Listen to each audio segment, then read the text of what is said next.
Muito bem.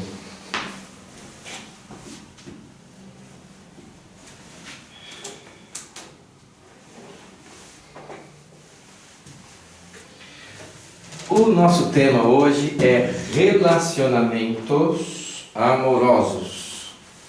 E como relacionamento amoroso é algo que faz parte da vida de todos nós, eu preparei algo para vocês que englobe não somente a questão do relacionamento propriamente dito, mas também o conceito pelo olhar do Criador, pelo olhar de Deus, do como e por que tudo isso acontece desta maneira.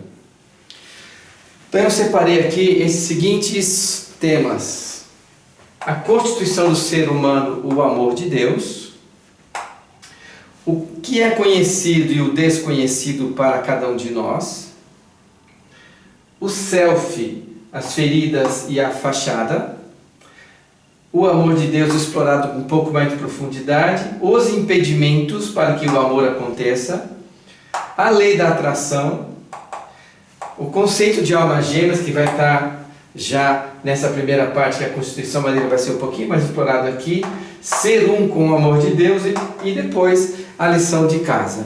Então, essa nós vamos explorar bem esses temas e vou pedir para quem está assistindo, particularmente ao vivo, o pessoal da tribo, que possa anotar suas perguntas, e se for alguma pergunta muito importante do que eu estou fazendo, você levanta a mãozinha amarela para que eu possa ver que você ergueu a mão, tá bom? Então, vamos lá. O primeiro ponto que eu quero falar é um pouquinho sobre Deus.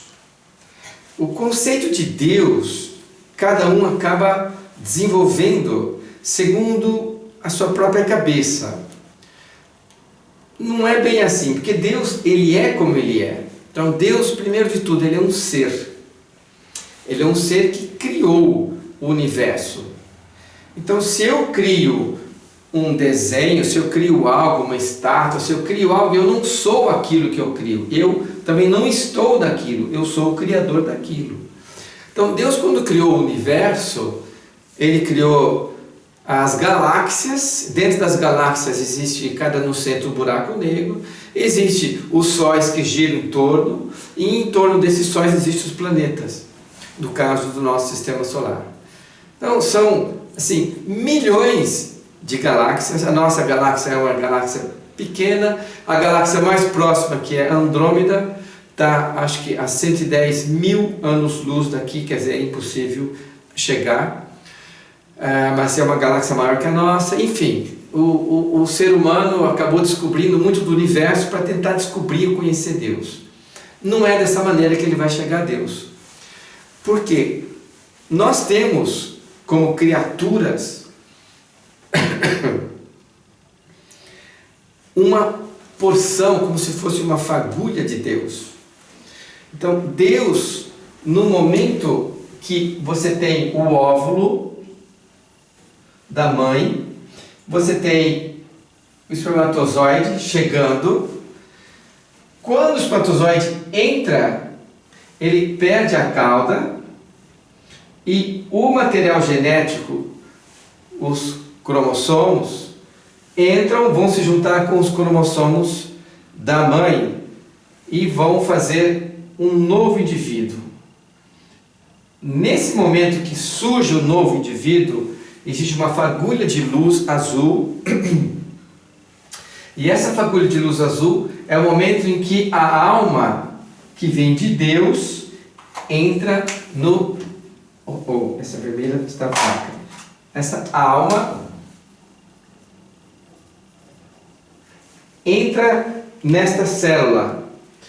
Tudo isso acontece junto. Então aqui surge 3 fatores, 3 corpos bem definidos. O primeiro é o corpo. Então você tem aqui, tá certo? Você tem o corpo físico, o soma, aquilo que é visível, nosso corpo. Surge também nesse momento o corpo espiritual.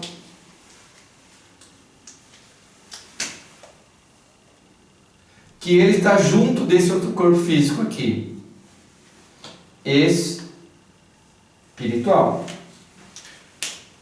Que normalmente vem do pai e o corpo físico vem da mãe. Porque a matéria vem da mãe, a energia, a essência vem do pai. E surge também o corpo anímico, a alma. Só que aqui acontece um detalhe. Já na criação, Deus fez de um modo em que esta alma que é criada, ela não é uma alma completa, ela não é uma alma inteira, ela é metade de uma alma. Então aqui está metade de uma alma.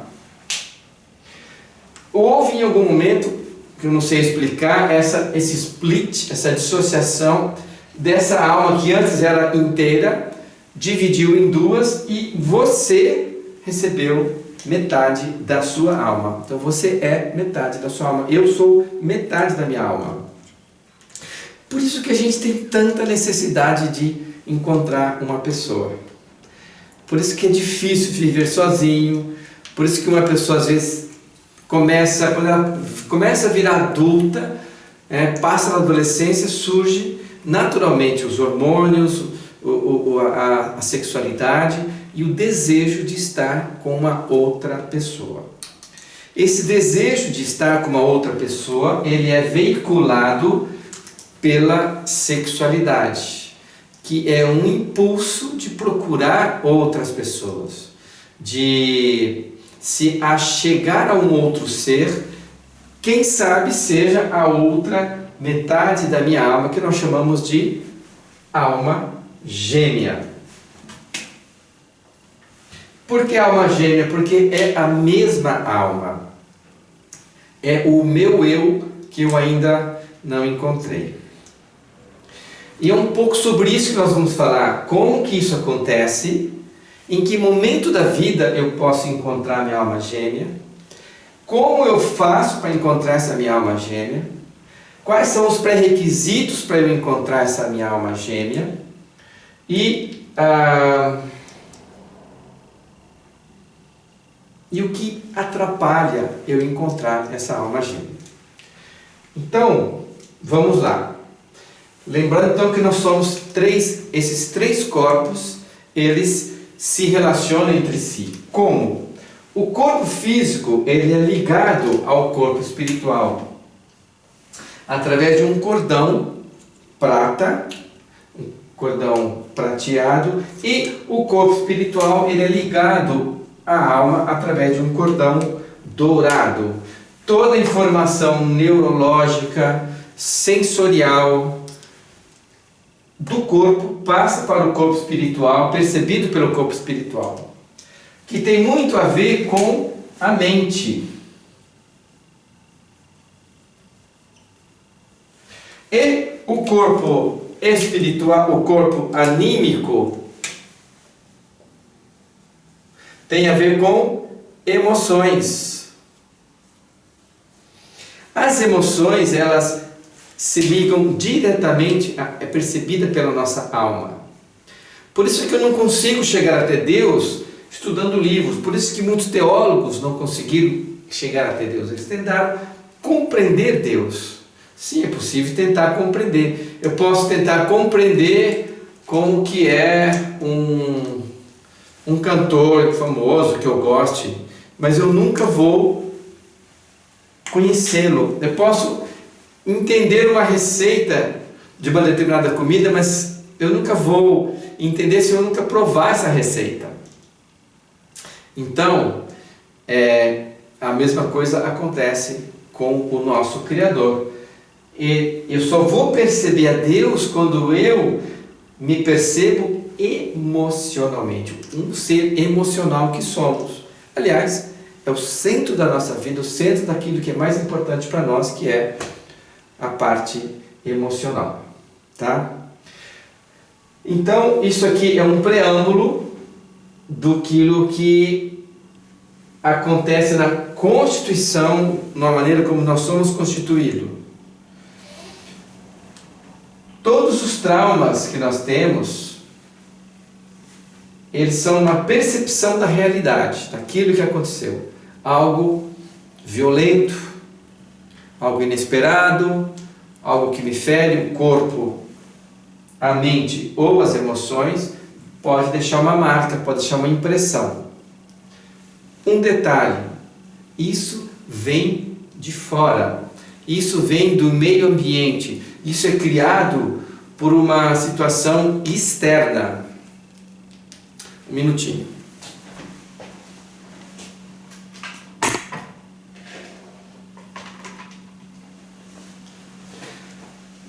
Então nós já estamos entrando um pouquinho. Aqui ficou claro isso? Alguém tem alguma dúvida? Pergunta para mim agora, porque eu já vou mudar de tema, porque sabendo que vocês já estão com esse... um detalhe aqui. Essa split que eu falei do meu eu integral, ele pode ter acontecido 10 anos antes, então 15 anos, 20 anos. Então, as almas gêmeas, normalmente, elas podem estar separadas por 5 anos, 10, 15, até 20 anos. Elas podem estar separadas, não é algo simultâneo. Fez o split agora, cai lá, um vai para um lado, outro vai para o outro. Né? Dificilmente um vai para um lado, um vai para a China e o outro vai para o Brasil. Normalmente vão ficar mais próximos, vão estar da época ou no lugar de nascimento. Então não é algo... você vai encontrar sua alma gêmea lá em Suriname, lá na Rússia. É mais difícil, tá? É mais difícil. Deixa eu ver aqui.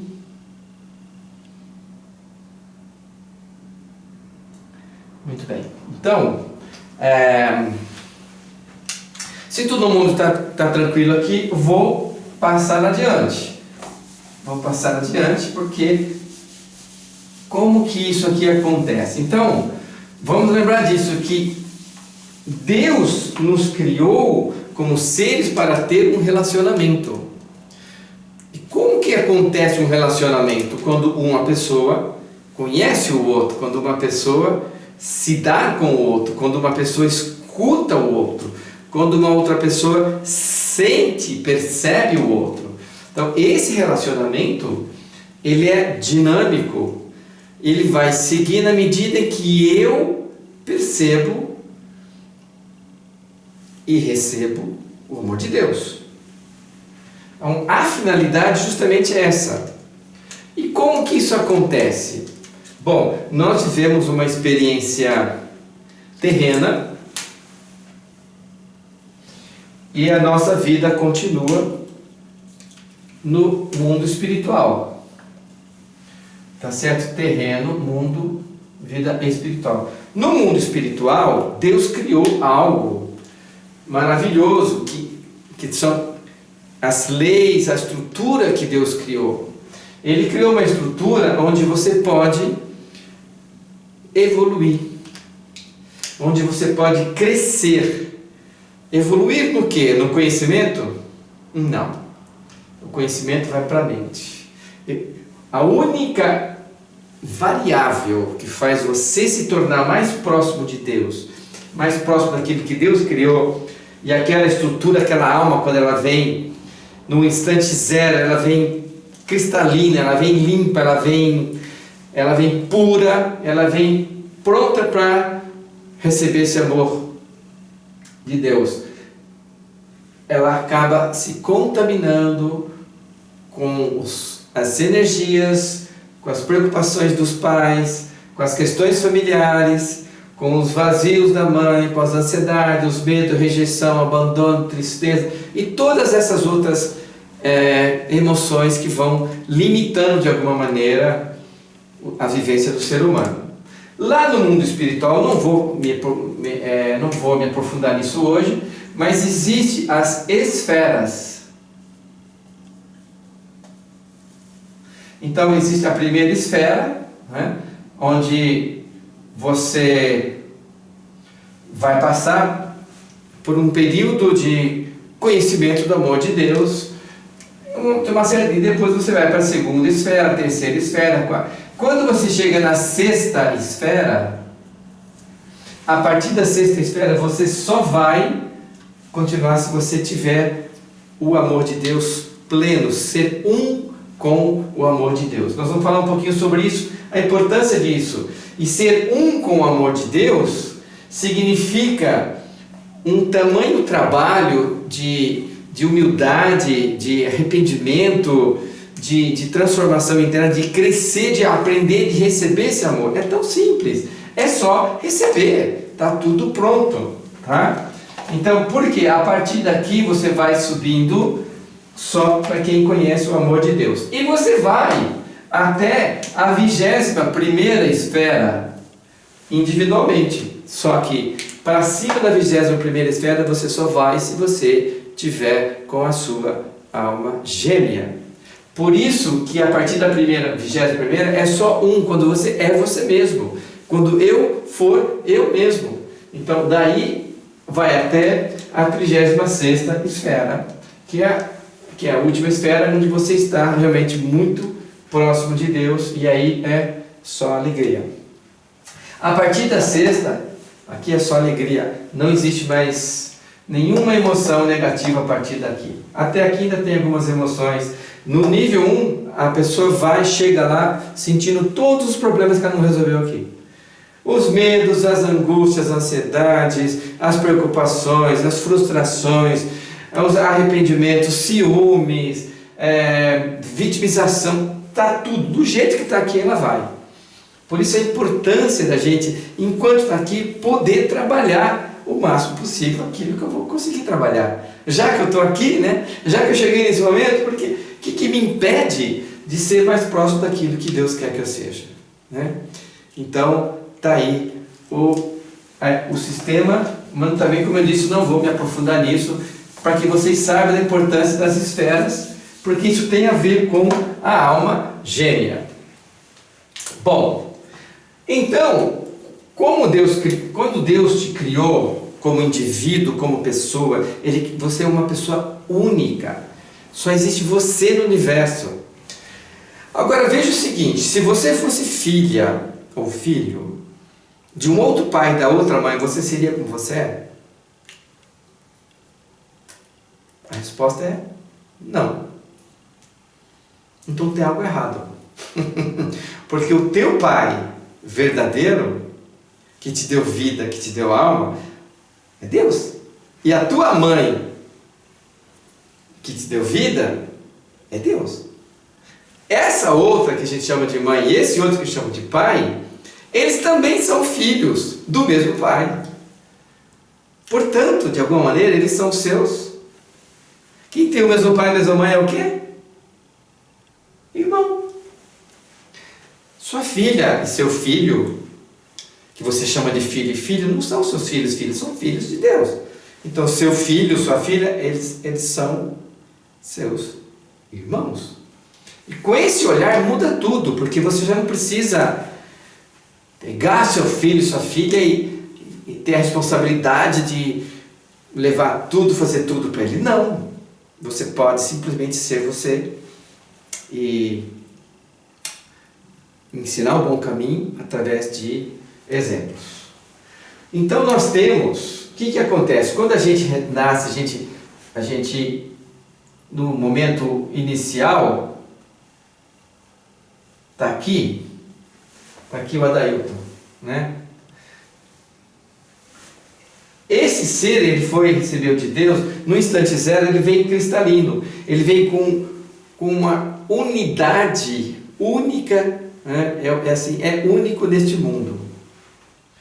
O que acontece é que já dentro da barriga da mãe, já no segundo, terceiro, quarto, quinto, primeiro minuto, segundo, nós já entramos em contato com a bagunça, com aquilo que não foi resolvido nas nossas famílias. E isso existe muitos estudos, principalmente hoje em dia de psicologia transpessoal e constelação e tudo mais, a gente acessa essas informações. As heranças transfamiliares, então o que acontece? Aqui sou eu, Aqui é o eu verdadeiro, aquele que realmente Deus te criou para ser. Agora, durante, como eu disse, a gestação, você recebe, tem um outro eu, que é um eu interagindo com o ambiente. Então, não é você, é aquilo que você recebeu. Então, se você recebeu, é um efeito externo. São os problemas da sua mãe, problemas do seu pai, problemas da sua família, dívidas, assassinatos, doenças e muitas outras questões. Então nós vamos chamar isso, e vai ter um terceiro,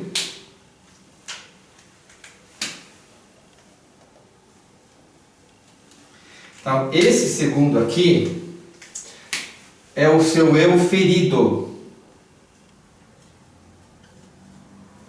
Esse seu eu ferido, ele não é você, é aquilo que você recebeu de fora, do meio ambiente, das pessoas, da família, principalmente de pai e mãe, das limitações que seu pai e sua mãe tinham, do egoísmo, da vaidade e tudo aquilo que nós já sabemos. Agora, dependendo daquilo que você recebeu, dos problemas que você teve que viver, então, por exemplo, a minha mãe, ela, com 3 anos, a mãe dela foi ferida e ela ficou doente e foi levada para o hospital e tudo mais, ela perdeu o contato com a mãe. Então, isso é uma ferida, é um abandono, ela percebeu como abandono. Não foi um abandono porque a mãe não teve a intenção de deixá-la, mas ela percebeu. Então, ela criou um eu ferido. E, em cima disso, existe outro negócio que eu vou chamar de fachada, que a gente pode, como o eu manifesto, posso chamar de persona, posso então chamar daquilo que você, a sua imagem que você vende, que é o que todo mundo pensa que você é. E não somente os outros pensam que você é, mas você pensa que você é isso. E aqui temos um problema, porque essa construção, que é a fachada, ela normalmente foi construída em cima das feridas. E as feridas, cada um de nós temos as nossas feridas. Você pode pegar uma pessoa que é filho da realeza, que não passou nenhuma dificuldade financeira, ela vai ter problemas profundos. Quando você assiste aquela série The Crown, você vê lá como que o príncipe Charles passou diante daquela secura emocional, afetiva que é a vida na realeza. E tantas outras situações. Filhos de milionários acabam às vezes se suicidando. Artistas famosos, né, que têm fama, dinheiro e tudo mais, acabam tendo problemas e mortes. Por quê? Porque as feridas, elas são emocionais. E em cima das feridas você constrói um eu fachada. Então você tem um eu ferido, o seu eu verdadeiro e o eu fachada. Pergunto, aonde que você vai ser feliz aqui? Você pode ser feliz na fachada? Você consegue ser feliz no seu eu ferido? Também não. Você só vai ser feliz quando você tiver o seu eu verdadeiro. E aqui está o nosso grande e profundo trabalho. Por quê? Porque nesse trabalho de autoconhecimento, e por isso entra a importância da tribo, você vai, através do autoconhecimento e de algumas emoções que nós já falamos, como a humildade, a verdade e a fé e tantos outros aspectos, você vai limpando essa fachada, entrando em contato com aquilo que é a sua ferida, as suas e as minhas. Em cima das minhas feridas eu construí uma fachada, tá certo? E que eu preciso lidar com ela, dar conta dela. Eu vou dar conta dela, porque ela me impede de ser eu mesmo.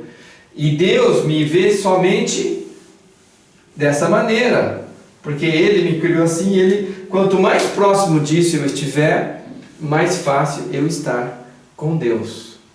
Agora, dentro daquilo que sou o pessoal fala, como é que está a história do consciente e do subconsciente? Pois é, em vez de chamar consciente e subconsciente, eu vou chamar de conhecido e desconhecido. Então, aquilo que é conhecido, eu penso então, das minhas qualidades, das minhas condições, das minhas características conhecidas, eu posso pensar, não, eu sou uma pessoa que ajuda muito os outros. Pergunta, isso é bom ou ruim?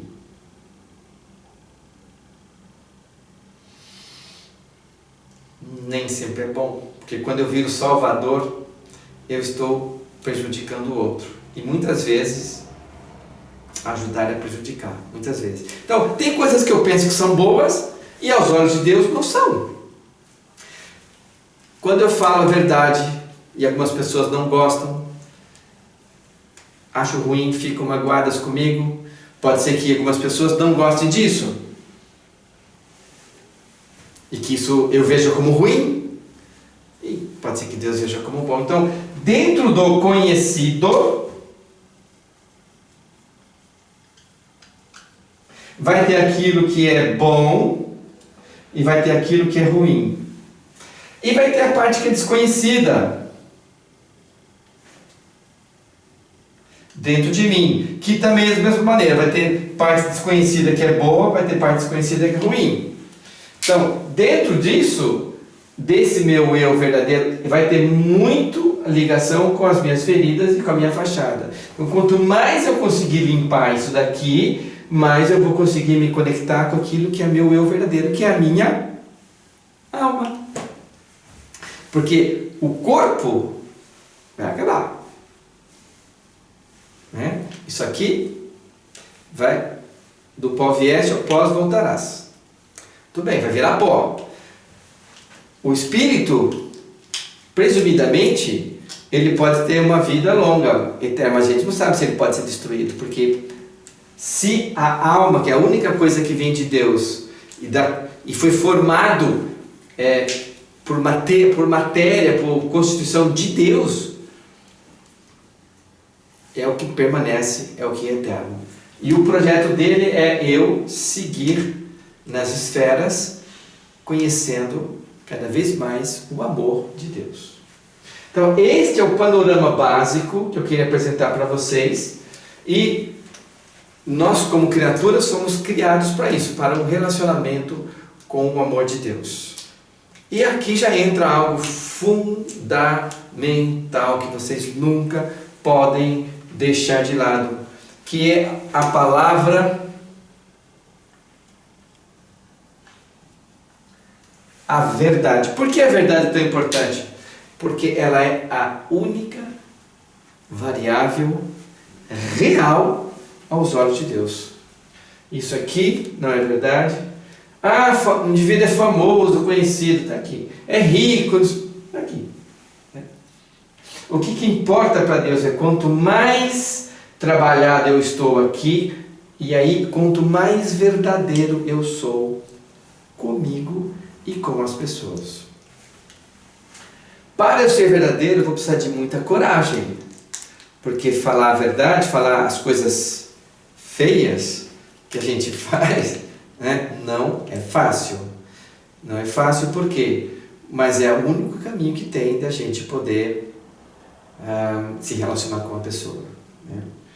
E eu já pequei muito nos meus relacionamentos por esconder a verdade, por não falar a verdade. Aliás, hoje de manhã tive uma conversa, né, com a Adriana, onde a gente voltou, fizemos uma retrospectiva de alguns aspectos da nossa vida e realmente, né, eu falei para ela, realmente me desculpe, sinto muito, mas eu menti para você, eu faltei com a verdade em muitos momentos da nossa vida. E isso foi muito ruim, isso foi minando o nosso relacionamento.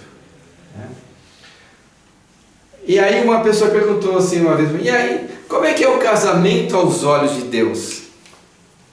A resposta é, o casamento aos olhos de Deus já aconteceu.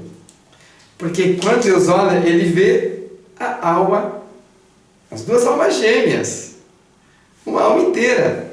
Agora, Estamos já chegando numa parte interessante, né? Como que eu vou saber quem é a minha alma gêmea? A gente fica que nem beija-flor, né? Procurando aqui e ali, essa relação não deu certo, vai para cá, essa não deu e vai... Tem uma outra maneira que é justamente essa maneira aqui. Fazer